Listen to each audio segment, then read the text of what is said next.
All right, Bulls and Bears, what is happening? It's t-shirt weather here in San Diego. It's in the 80s today, so no hoodie today. As some of you know, I'm in my non-temperature controlled garage. So welcome to spring. It's really still winter. When's the first day of spring? March, right?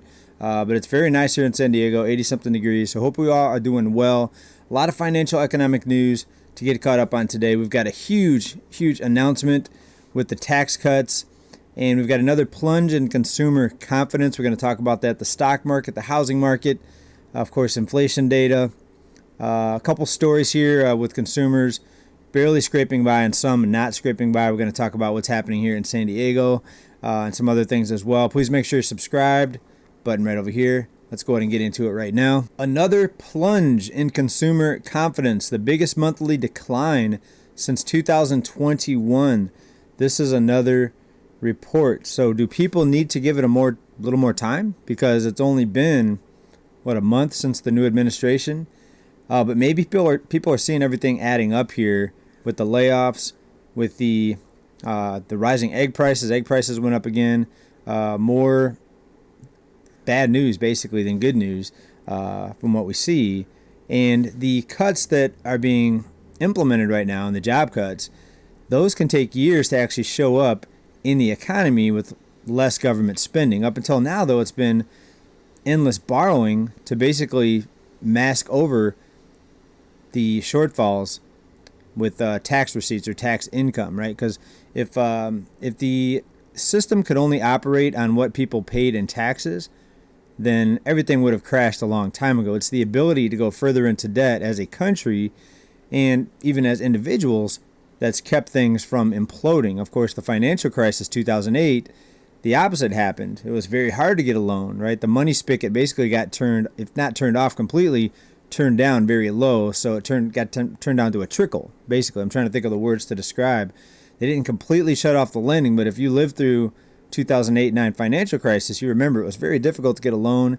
Credit limits were being dropped. Banks were very strict on the lending.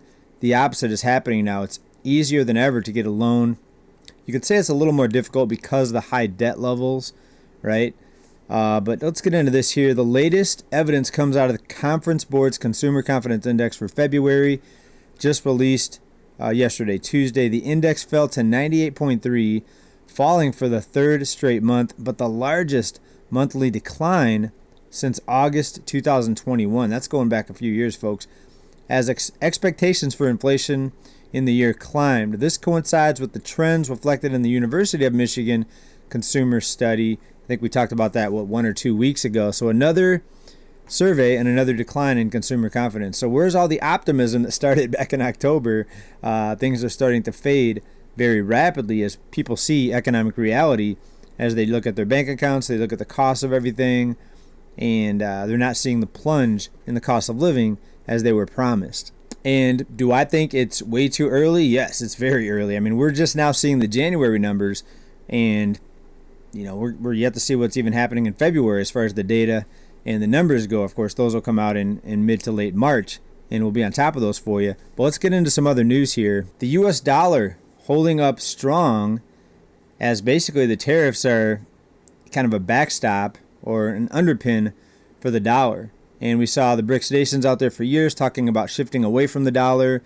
Then we saw the threat of 100% tariffs against those countries.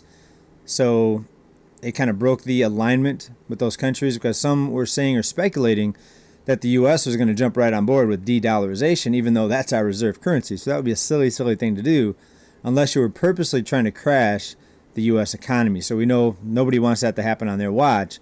So it looks like those tariffs are one of the things that are keeping the dollar strong at this point. Folks, this is all about the ability to create endless amounts of money, throw endless fuel on the fire. The question is, will the fire get so hot via inflation that the U.S. consumer is going to be wiped out? We know that most consumers are already on the edge or already crossed over the edge.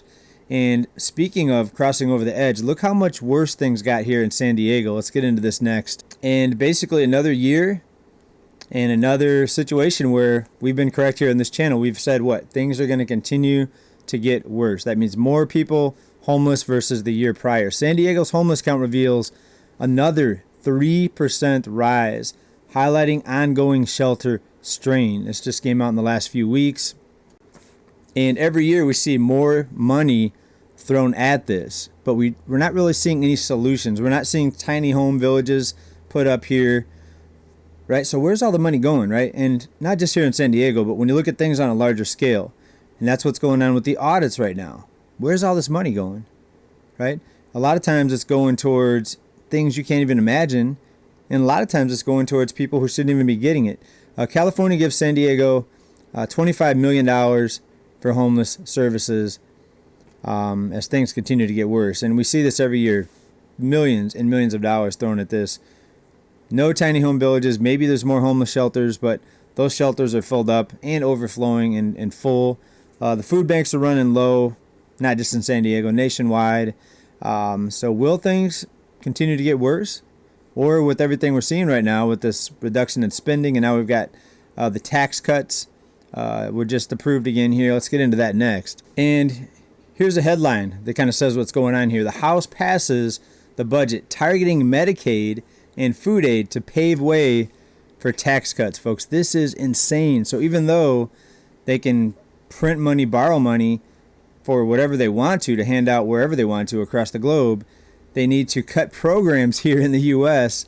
in order to make way for the lower tax income with the tax cuts, folks. This is insane. But you know what? It's not surprising. It's exactly what we told you was going to happen right here on this channel. And on this channel, I get mixed reviews every time I talk about it. Some of you say we should cut all these programs, right? Nobody should get a free lunch, so to speak. Other people say, they agree with that. They don't want to work or have their tax dollars going towards people that don't work. They say get rid of all these programs. Other people look at the money creation and they say, well, we can, again, hand out trillions of dollars for everything else, war, right? When was the last time you saw or heard that we couldn't fund a war? Oh, we don't have enough money, so we can't send weapons over here, over there. We can't send troops to this country, that country. You never hear that, right? Certain things they'll always create or borrow money for out of thin air, but other things they're going to tell you, we need to cut your services. Maybe not you individually, but for people in general, they have to cut your services. So they want to give you the illusion that these lower tax receipts or tax income means that cuts have to take place somewhere else.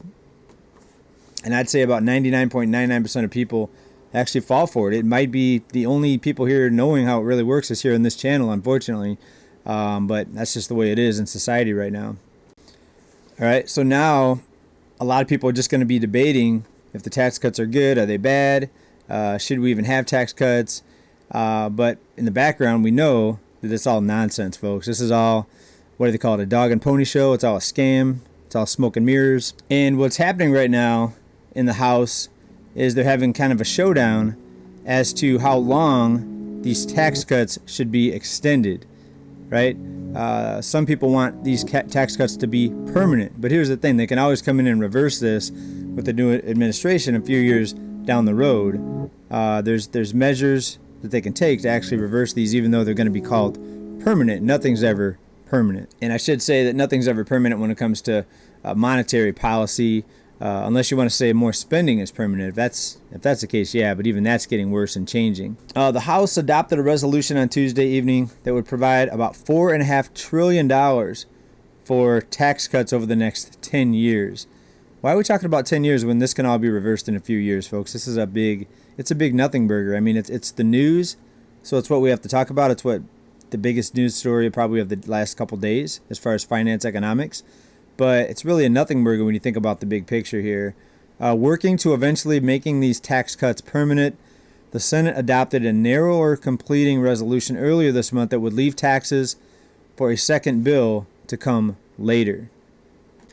And something else here, student loan debtors are getting some pretty bad news. Instead of getting their debt forgiven, they're facing a new plan that's likely going to raise their payments, folks. This is, it's not funny if you're someone carrying this debt, but people that borrow the money, they should have looked at the risk, and they should have looked at what degree they got, what are the odds that this degree was going to pay off, and pay off enough to help them pay off their student loan debt and keep on top of the cost of living with housing, energy, everything else continuing to rise. Of course, food, insurance, everything's going up.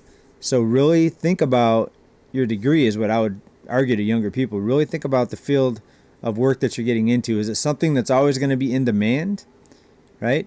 And a lot of these government jobs, I think we're going to find out that these jobs were not even necessary. We had a lot of people living the good life these government jobs because, again, the government wants to create jobs even though they're not needed so they can pad the jobs numbers, right? We've showed you many examples of how these government jobs made up a big portion of the jobs numbers every time we look at them every month here. So that's one of the ways they kind of keep keep the blindfolders on people and making people think and trying to convince people that the economy is actually strong and growing, but it's really based on deficit spending and borrowing. And here's another area, another agency with big job cuts here, HUD, right? Housing Urban Development, are likely to increase the cost of homes, upend housing markets, and complicate mortgage transactions because they're cutting their workforce from about 8,300 to just over 4,000, folks. That's over a 50% haircut, folks, in the number of people working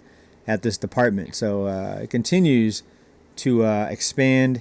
And where's this going to end up? How many government jobs, and there's about 3 million nationwide government jobs, how many of these jobs are going to be left when this is all done? And what kind of craziness and shadiness are they going to uncover when they finally get to where the money's been going and when they finally reveal how this money's being spent? Who's getting the money? And I think you'll find out why some people are getting very rich, even though they don't seem that smart when you look at them, right? A lot of the quote-unquote leaders end up very rich, but they don't seem that intelligent. Why is that? And folks, let me leave you with this right here. This is something pretty disturbing, and if you're easily sickened, right? If you're easily sickened, you may not want to watch this. I'll give you 3 seconds to step away. 1, 2, 3. Look at this. Out of NBC, New Hampshire woman contaminated grocery store food with her own pee-pee for years. I didn't want to say the word, right? Because I didn't want to get, I didn't want it to trigger, something. So this is sick, folks, and a lot of us are dependent on grocery stores unless you're all growing your own food, and society is just sick. I mean, this is why we're seeing the homelessness get worse on top of with the cost of living. People are going crazy at a very rapid pace. What, half the country now is on some sort of medication, and a big portion of that is mental stuff, antidepressants, etc. People are losing their minds. Is it the cost of living? Is it all the chemicals and everything we ingest, folks? It's a lot, folks. But brace for impact because you're going to see things get a lot worse before they get better. And we'll see how this all plays out with the investigations, the audits. But I'm questioning, is it going to really make things easier for most people, right? So if you wanted to make things easier, again, you could just stop corporations from buying homes. We talked about that in my previous video. Check that out to get more detail on that. That would bring homes down at least 50%. The cost of living for housing, at least 50%. All they would have to do is stroke of a pen. They could do that. They're not doing it. Ask yourself why. Stay on top of the news, folks. Thanks for being here. As always, keep stacking. Bye for now. Big love. Peace.